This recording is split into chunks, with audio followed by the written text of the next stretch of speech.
Assalamualaikum warahmatullahi wabarakatuh. Tim nasional Indonesia usia 17 tahun sudah mengakhiri kiprahnya di Piala Asia dengan kekalahan melawan Korea Utara 6-0. Ada hasil positif dan juga ada hasil negatif yang dipersembahkan oleh tim usia 17 ini. Hasil positifnya adalah tim ini menjadi timnas pertama yang masuk Piala Dunia dari jalur kompetisi. Sisi negatifnya adalah tim ini tidak bermain terlalu impresif. Banyak orang mengkritisi bahwa tim ini bermain terlalu bertahan, tim ini menjadi bulan-bulanan Korea Selatan dan Korea Utara, dan berbagai macam ketidakpuasan terhadap pelatih Nova yang diungkapkan oleh orang-orang yang menganggap tim ini tidak pantas masuk Piala Dunia. Kesimpulannya, pemikiran-pemikiran mereka ini ingin mengungkapkan sebuah pertanyaan. Apakah layak timnas usia 17 pimpinan Nova ini masuk Piala Dunia? Bagi saya, kalian salah besar. Orang-orang yang bertanya, apakah layak tim nasional usia 17 ini masuk Piala Dunia, harusnya mereka merubah pertanyaan mereka. Pertanyaannya bukanlah apakah layak tim ini masuk Piala Dunia. Pertanyaannya yang penting bagi kita semua adalah apakah perlu tim nasional Indonesia dari segala umur bermain di Piala Dunia. Saya akan mencoba mengungkapkan pandangan saya tentang tim ini dan kepentingan bagi tim nasional untuk bermain di level tinggi ataupun di level tertinggi dalam sepak bola, yaitu Piala Dunia. Dan tentunya ini pendapat-pendapat dari saya, seorang yang menduduki strata terendah dalam piramida sepak bola dunia. Sebelum saya mengungkapkan pemikiran-pemikiran saya ini, saya menghimbau rekan-rekan agar mau memberikan dukungan kepada channel ini supaya bisa lebih berkembang dengan melakukan like dan subscribe. Kembali ke pertanyaan dari para pengkritisi tadi. Layakkah tim nasional Indonesia U17 yang dipimpin oleh Nova ini masuk ke Piala Dunia? Dengan segala cara yang fair dari sisi kompetisi yang tidak curang, Indonesia layak masuk ke Piala Dunia ke depan. Mereka telah berusaha, mereka telah melakukan semua hal yang penting dalam aspek pertandingan dan aspek tim sehingga mereka bisa memperoleh hasil yang positif dan lolos ke Piala Dunia.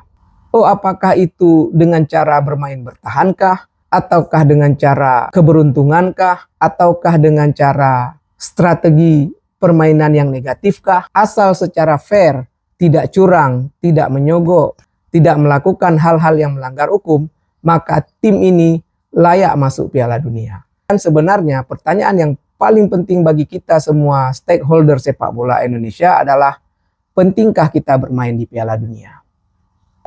Saya rasa semua orang yang mengerti sepak bola, menonton sepak bola, memerhatikan sepak bola, apalagi memerhatikan sepak bola Indonesia, mereka akan menjawab, tentu sangat penting bermain di level tertinggi dari sepak bola, yaitu Piala Dunia. Jawaban yang paling logis adalah ketika kita bermain di level yang lebih tinggi, maka bakat-bakat sepak bola, pemain-pemain sepak bola yang menganggap selama ini kemampuan mereka sudah cukup baik di level Liga 1 akan membuang pola pikir seperti itu.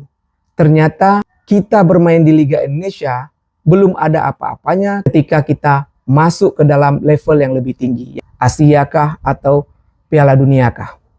Dan pengurus-pengurus federasi ingin merubah mindset dari pesepak bola kita ini sudah sejak lama. Cuma dulu kita tidak bisa masuk ke level yang lebih tinggi secara kompetisi, maka di masa lalu pimpinan-pimpinan federasi, orang-orang yang bertanggung jawab di federasi mencoba melakukan uji coba atau laga persahabatan dengan tim-tim Eropa atau tim-tim yang lebih baik daripada tim-tim Indonesia. Sewaktu wartawan mengajukan pertanyaan kenapa mengundang tim seperti Sampdoria kah, PSV kah, sampai bahkan Argentina, semua pemangku federasi yang bertanggung jawab terhadap sepak bola menjawab hal yang sama. Supaya pemain kita bisa merasakan level yang lebih tinggi dan memacu kemampuannya untuk melebihi kemampuan yang selama ini kita anggap cukup. Itu jawaban utama.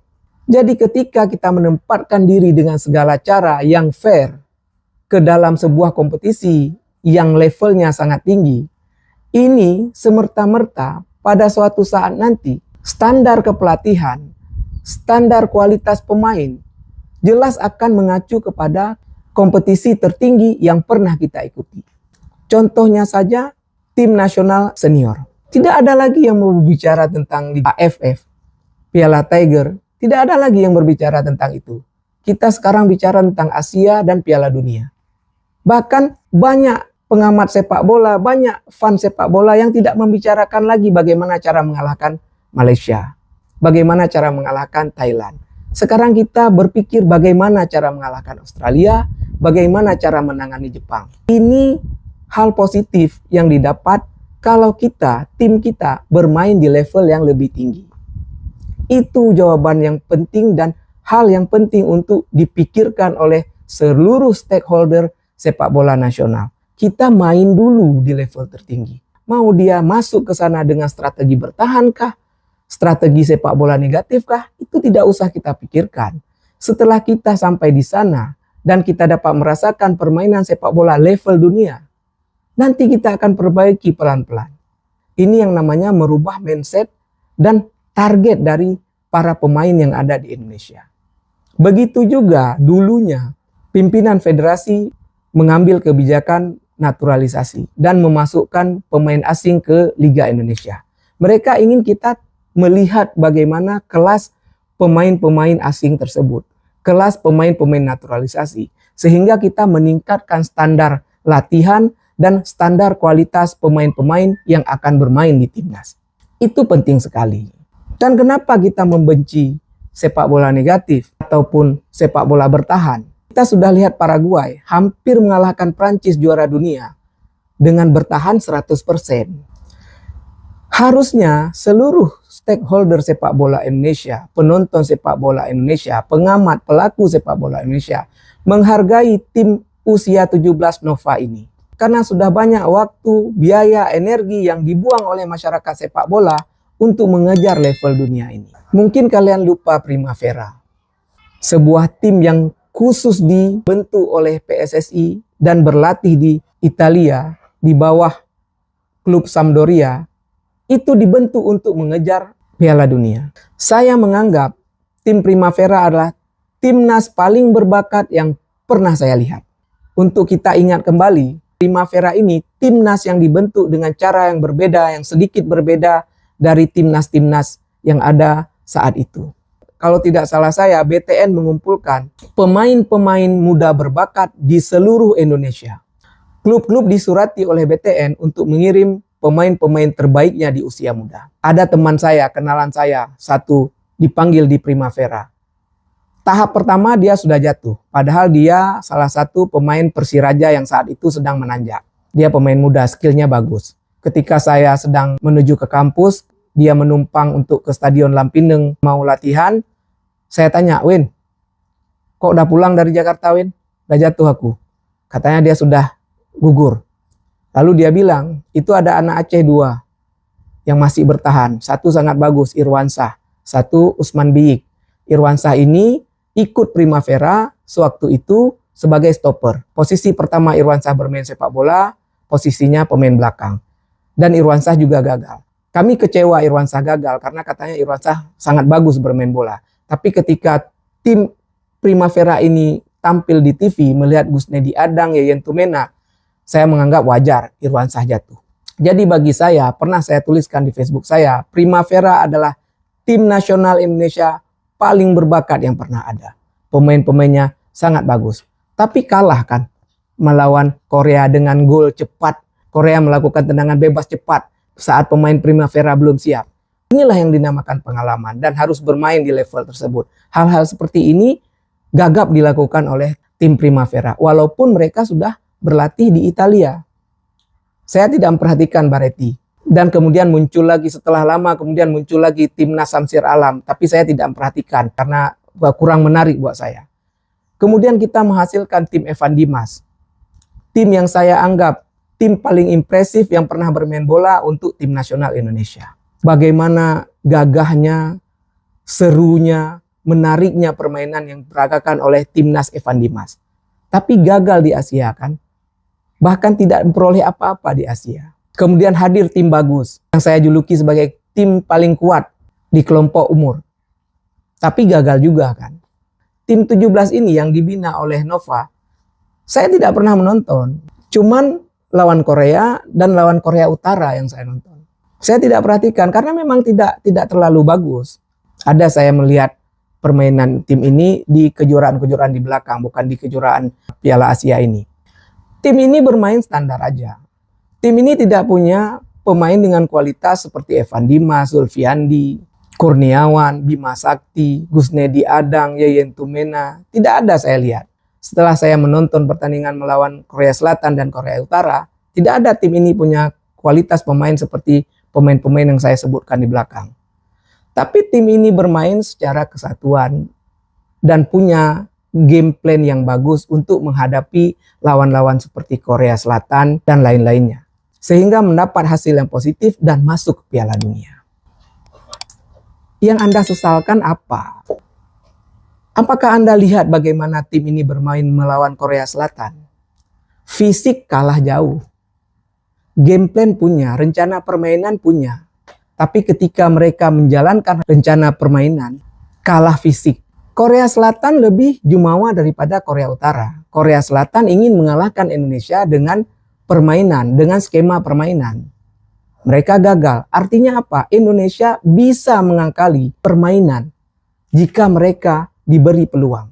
Korea Selatan gagal memanfaatkan kelemahan pemain Indonesia, yaitu fisik. Korea Utara tidak mau. Korea Utara ingin memanfaatkan kelebihan fisik mereka. Semua percobaan membangun serangan tim usia 17 kita digagalkan dengan fisik. Nonton sendiri kan, bisa kita perhatikan bagaimana pemain Korea langsung mengadu fisik, mengadu tubuh dengan pemain-pemain Indonesia.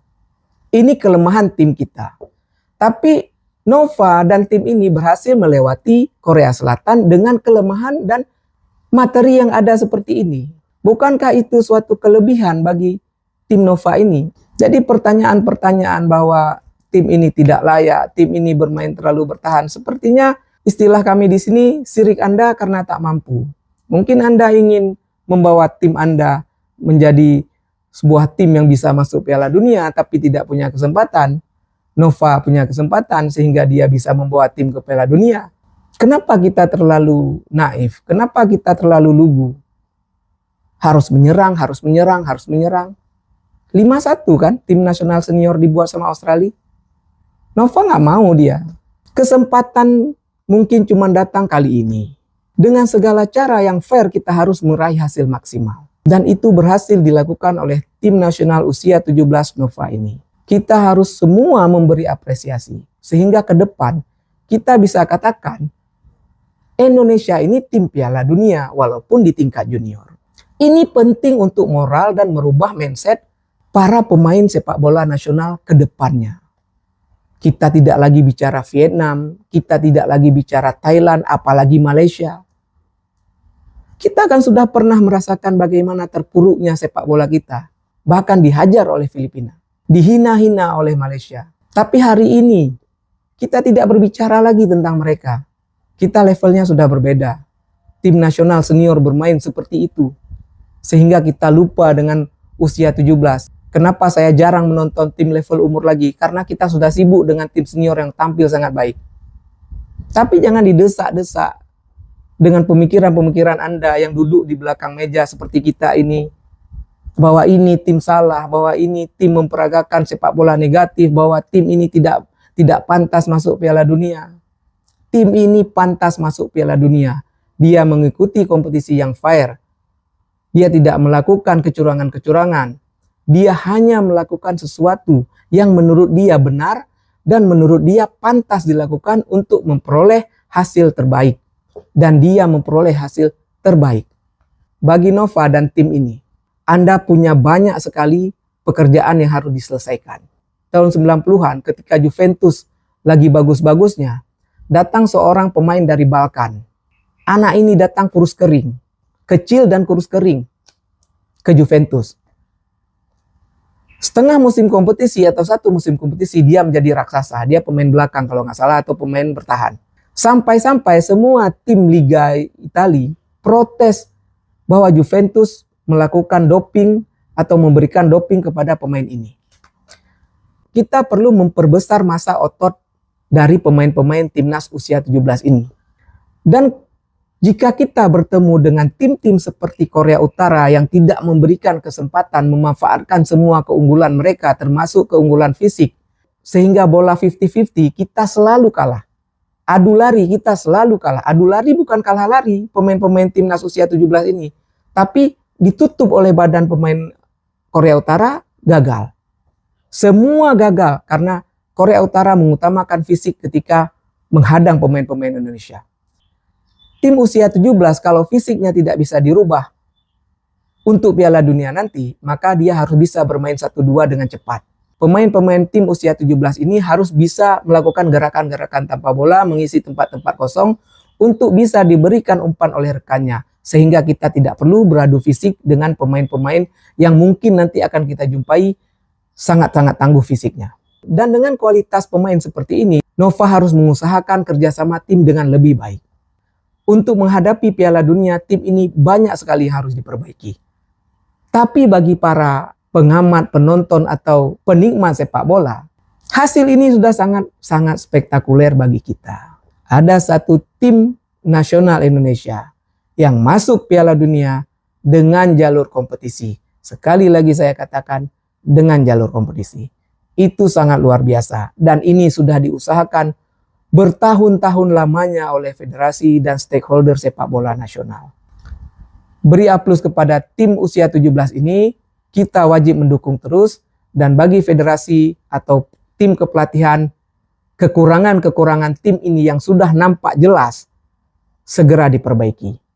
Penambahan materi juga harus dilakukan. Bagi saya, cara-cara seleksi tim Primavera dulu dan pernah dilakukan oleh Indra Safri juga bisa diadopsi.